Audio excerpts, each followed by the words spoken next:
Hey, Frank Gooch here from the Italian show. Just stumbling down the rotten sidewalks of Kingston, New York, through the raw sewage where the underpass floods all the time. Nice place to take your kids for a bike ride. The proposed bike lane is supposed to go where the cars are parked. The city and others did a study saying that there aren't any cars parked here. Go ahead and build a bike lane. Why not? Nobody minds. Just spend millions of dollars foolishly destroying the local economy, making it impossible to do business in a small town called the City of Kingston, about 24,000 people, all of whom are about to be screwed, glued, and tattooed by their own city and county government trying to build trails to nowhere. As if they couldn't exercise enough with the millions of acres of state parkland and 19 parks in the City of Kingston. Thousands of miles of roads and sidewalks, but nowhere to ride a bike. So let's put it in the middle of the road. You know, let's mess up the local economy and cause more problems than we already have, instead of just fixing the damn sidewalks, reducing the speed limit, maybe changing the lights, most of which don't work. Oh yeah, let's just rip up the half the parking.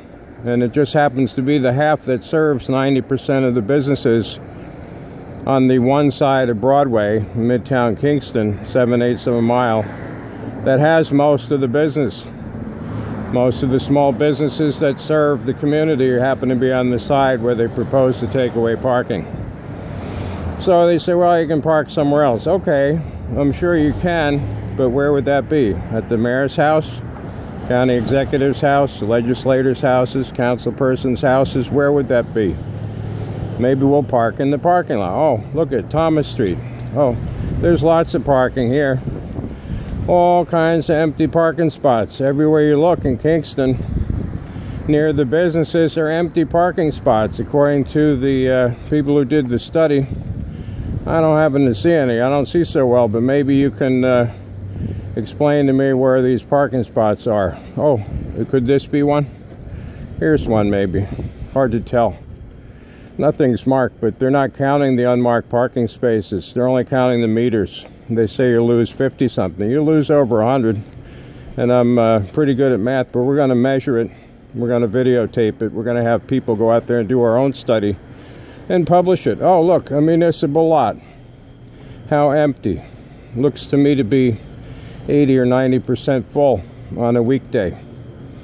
Imagine a weekend with UPAC open. There'd be less than zero parking anywhere in the city. You could walk for miles and still not find any. Bob Dylan had a nice little concert. No parking. Had bus people in. Took hours to get in and out. People had to run screaming into the night to get out of there. They had to leave early to avoid the rush, or spend hours waiting to get on a shuttle bus. Could have had 100 buses do it all at once, but, you know, get 2 half-broken buses to do a bad job, make people wait forever. They really want to come back to Kingston, such a great place.